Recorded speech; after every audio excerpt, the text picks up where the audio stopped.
It started with an empty seat that stayed empty too long. Every Thursday morning, the same table near the window of the campus cafe, the one with the uneven leg and the view of the clock tower, used to be occupied by her. My professor, Dr. Rivera. She always had a thermos that hissed a little when she opened it, like even the air inside knew to be quiet around her. When she stopped showing up, I told myself I wouldn't notice, but I did. The barista still wrote, Dr. R, on a cardboard sleeve once, out of habit. That's when I realized I'd started timing my mornings to her presence. Now, a month later, she was back. Sitting by the window again, hair pulled up in that way that looked unplanned but never was. I didn't mean to sit across from her, it just happened. She looked up from her book, half smiling. You're still here, she said. Still failing to finish my thesis, I answered. She gave a short laugh, that low, breathy kind that didn't travel far. Her fingers lingered on the edge of her thermos before she spoke again. That's not failure. That's thinking. It wasn't the words, it was how she said them, like she'd been waiting for someone to need that permission. The cafe was too warm, my palms stuck to the paper cup. Outside, a drizzle started against the window, soft enough that you could pretend it wasn't there. She asked, Do you ever write at home? I shook my head. Too quiet. Quiet's good. Not when it starts talking back. That made her smile again, smaller this time. I know what you mean. For a few minutes, we just listened to the rain and the low hum of the espresso machine. She turned a page, I pretended to read mine. There were things I wanted to ask. About why she'd been gone. About the ring she no longer wore. About the way her eyes seemed clearer and sadder at the same time. But I didn't. I folded my napkin into smaller and smaller squares instead. She noticed. Nervous habit. Something like that. Her gaze held me a second too long. Don't lose that, she said softly. People who fidget usually feel more than they admit. Later, when she got up to leave, she paused beside my table. You're here every Thursday, aren't you? Most weeks. I might be grading here for a while again. Good, I said, too quickly. Her eyebrow lifted. Good. I smiled down at my coffee. I meant, it's a nice place to work. She nodded, but her eyes said she'd heard the first version. When she stepped out, the bell above the door chimed once, then twice, and I watched her through the window until she vanished past the bookstore awning. That night my phone lit up, just past 11. An unsaved number. Unknown. You left your notebook. Page 37 is interesting. I flipped it open. Page 37 was blank, except for one line I'd written weeks ago and forgotten about. Some people make silence feel like conversation. I stared at it for a long time before, shouldn't have wrecked that. 3 dots appeared. Then her reply, Dr. Rivera. People would never understand. My heart stuttered once, then twice, like that cafe door chime. I typed before I could stop myself, then let it be our secret. And just like that, the silence between us stopped being empty. It started to mean something. Title my professor said. People would never understand. I said, then let it be our secret. I met her on a Monday that looked like all the others. Rain streaking the glass outside the university cafe. The kind of drizzle that made the world seem slow and watercolored. I'd stopped coming there for the coffee months ago. It was her class notes I wanted to go over in the corner, pretending I wasn't waiting to see her walk in. She always did though. Same time. Same careful way of taking off her coat, folding it over her arm, smoothing the sleeves as if to erase something unseen. I'd been taking her philosophy course, Modern Ethics and the Self. She spoke like she was sorting out her own thoughts as she went, the way people do when live enough to doubt their own certainty. That day, I caught her eyes through the glass before she came in. She smiled, polite but real. Still nursin' that same Americano, she said when she reached the counter. I shrugged. Habit. Or loyalty, she said, and something about the way she said it, half teasing, half tired, made me look up longer than I should have. She didn't sit with me, she never did. But she took the table across from mine, diagonal enough that we could both pretend we weren't aware of the other.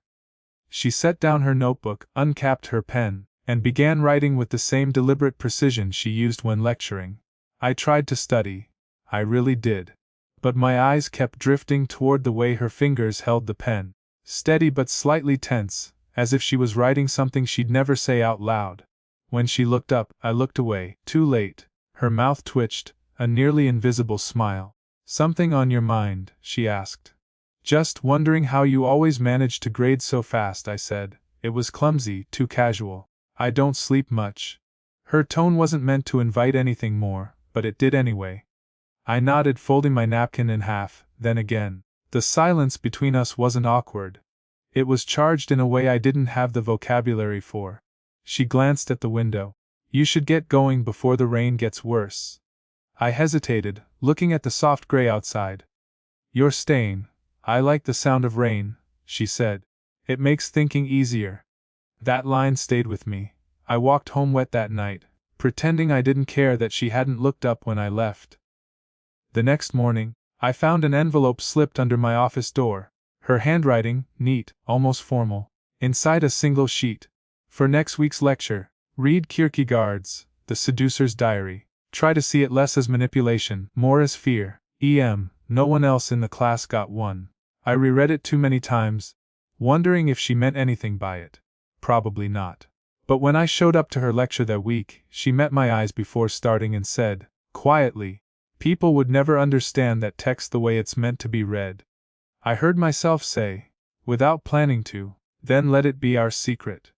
She froze for half a second, long enough, then went on as if nothing had happened. But when she passed me my graded essay later, her fingers brushed mine barely, and her eyes flicked toward the door before letting go. When I opened the paper later, there was no grade. Just a single line, written small at the bottom: "You understand more than you should." I told myself it was just a notebook, nothing more. But when she texted again that night, "If you'd prefer not to meet, I understand," I replied before I could think, "Tomorrow's fine." We met at the same cafe, late afternoon. The light outside was fading into that soft amber tone that made everything feel gentler than it should. She was already there when I arrived, a pot of tea on her table, steam curling between us like something alive. "You didn't have to bring it yourself," I said. "I wanted the walk," she replied, though the rain had clearly soaked the hem of her coat. I sat across from her, unsure if I should smile or apologize. Instead, I just placed my hands around the mug the barista set down, letting the heat anchor me. "Do you always wait until everything closes to drink tea?" I asked. She gave a half smile. "Old habits. My husband used to work nights." Tea was the only thing that kept me company. It caught me off guard. Not because she'd said husband, but because she said it like he was still there. "He's gone now," she added after a pause, staring at the steam. "Divorced, not dead. Though sometimes I think the silence feels like a ghost." I didn't know what to say, so I didn't say anything. I just nodded, fingers tracing the chipped edge of my cup. "Don't look so worried," she said softly. "It was years ago. You can stop being polite." I wasn't. I started, but she tilted her head, amused. "You were. It's sweet." Her tone was light, but the space between her words wasn't. It was heavy with something neither of us had named yet. We sat there for a while. She refilled my cup without asking, and I caught myself watching her hands again. The deliberate way she poured, how her sleeve brushed against her wristwatch. "People already think you're my favorite," she said suddenly. "Am I?" She looked up. "You're curious. Most people stop being that after 20. Curiosity gets me in trouble." Her gaze lingered, thoughtful. "Then we have that in common." When we left, it was dark. The air was cold, clean after the rain. She walked beside me for a block before stopping under a streetlight. "Don't tell anyone we met," she said, but her tone wasn't firm. It was fragile, almost pleading. "I won't." The wind pushed her hair across her face. I wanted to reach out to brush it away, but I didn't. I just watched her tuck it back herself, fingers trembling a little. She looked up then, meeting my eyes. There was no smile this time, only a quiet sort of recognition. "People would never understand," she whispered. "I know," I said. "Then let it be our secret." For a second she didn't move. Then she reached out, lightly, deliberately, and fixed the collar of my coat, her fingers grazing my neck. It was nothing really. Just a gesture, but it's the one that stayed with me. Maybe because, for the first time, it felt like someone finally saw me. She started avoiding the cafe after that night. Or maybe I just started noticing when she wasn't there. Her lectures were the same, measured, articulate, but her eyes never stayed in one place for long.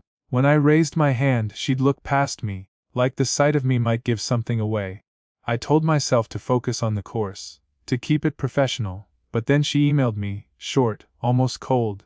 "I've adjusted your paper grade. Please see me during office hours." It sounded academic, but it wasn't, I could tell. I went that Thursday. Late afternoon. The hallway was empty, sunlight pooling across the tiled floor. Her office door was half open. She didn't look up right away. "Close the door, please." I did. She gestured toward the chair opposite her desk. "Sit." The air felt thick, too quiet. Her pen rested across an open notebook, unmoving. "I shouldn't have met you outside of class," she said finally. "It blurs things." "Blurs what things?" Her lips pressed together. "Boundaries, perception. You're young." "Not wrong," I said, before I could stop myself. That made her look up. Her eyes softened, but only for a heartbeat. "Don't do that," she whispered. "What?" "Make it sound simple." I leaned back, hands clasped tight to stop them from shaking. "It doesn't feel simple." Her breath caught, a small sound, but it filled the room. "You think this is about feeling? I think you wouldn't call me here if it wasn't." She stood then, too suddenly, pushing her chair back. The edge of her notebook slipped, papers scattering across the carpet.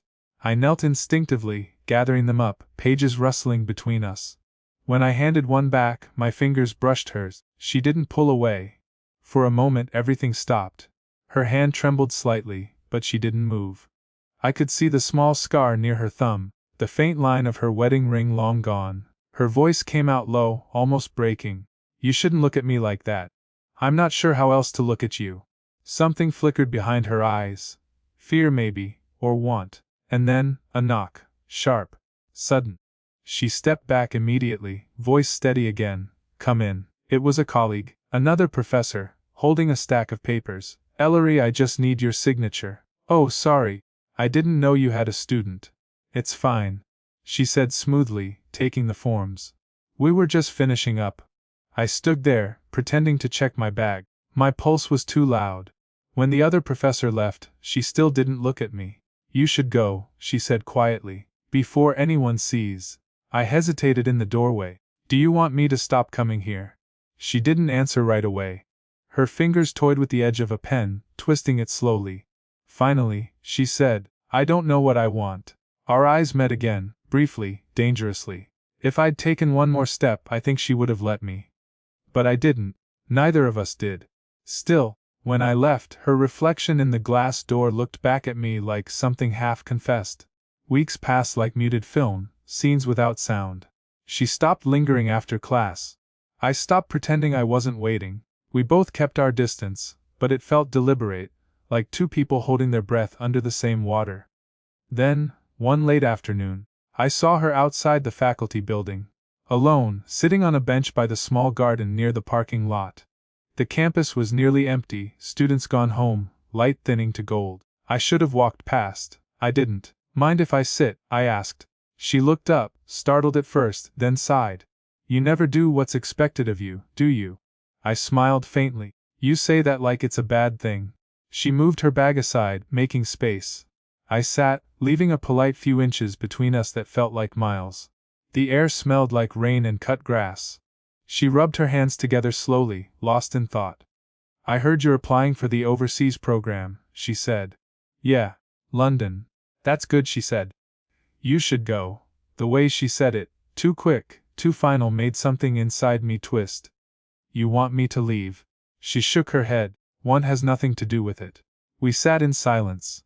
Somewhere, a car door slammed, a bird startled from the hedge. Finally, she said, "You're young.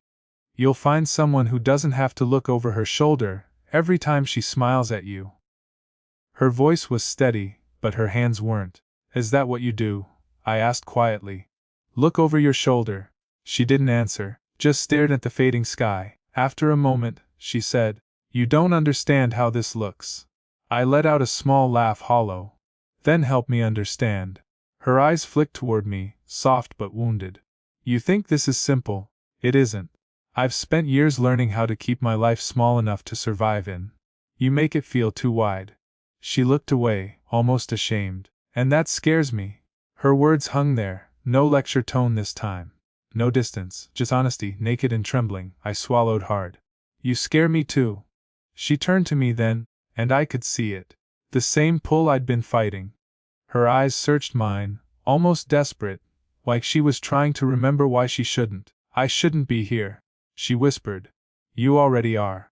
Her hand twitched, resting on the bench between us.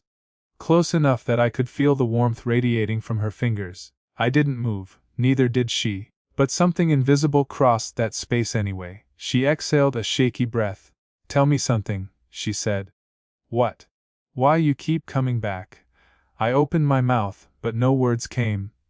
Only the truth. I'd slowly, as if she heard it anyway. The sky had gone almost dark. Lights flickered on around us. When she finally stood, she brushed her coat straight, eyes downcast. You should go before someone sees. But her voice cracked on someone. Just enough to undo me. She took one step back, then another, and stopped. Tell me, she said again, barely above a whisper. What happens if I stop pretending? I didn't answer.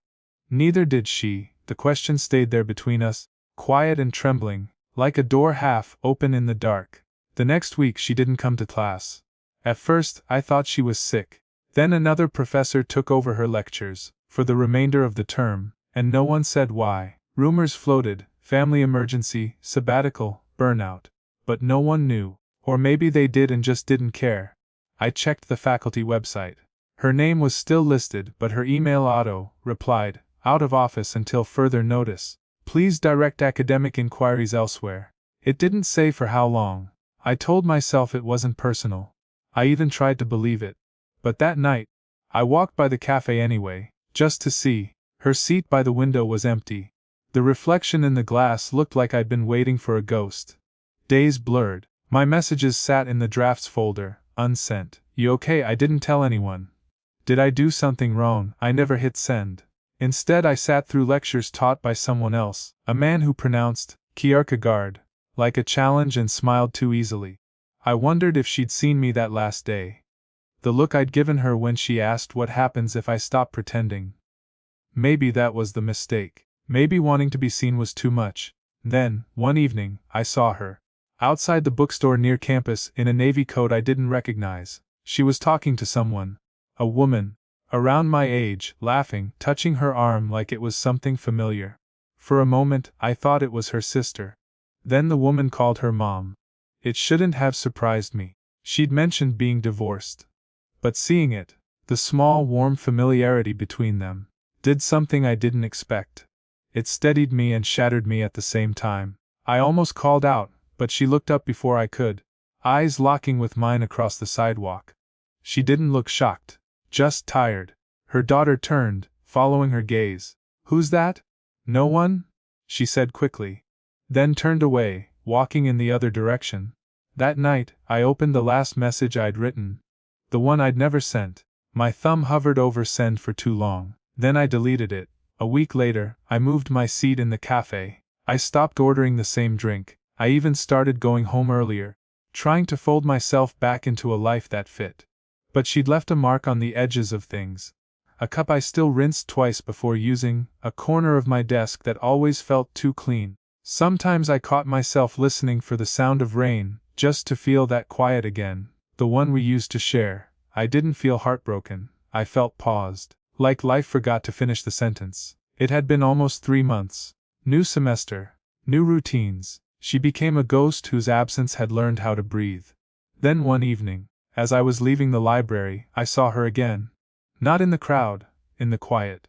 Standing by the vending machines, same soft coat, same steady presence that made time slow down. She looked up, like she'd been expecting me. She said. Simple. Real. I stood there for a second too long before managing. You're back. For a while, she said. Just consulting.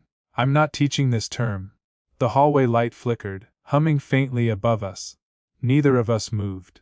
I heard you got accepted to London, she said finally. Yeah, leaving next month. She nodded, eyes soft. That's good. But her voice cracked just enough to give her away. I laughed once, quietly. You always say that when you mean something else. She smiled. tired, small. I guess I do. There was a vending machine hum between us, the sound of fluorescent light trying to hold on. I wasn't avoiding you, she said after a long silence. At least not for the reason you think. I didn't interrupt. She needed the space to find her words. My daughter, she saw us that day. Asked questions I couldn't answer. That landed like a small, honest wound. I thought it'd be easier for both of us if I just stepped away, she added. But I think I made it harder. I nodded, staring at the floor. I kept thinking I said something wrong. She shook her head. No. You said too much right. That made me laugh, low, almost sad. When she took a step closer, I didn't move. The air between us changed, heavier, but calm. You made me remember what it's like to be seen, she said quietly, and that scared me. Her eyes shone, not with tears, but with something quieter. I don't know what this was supposed to be, I said.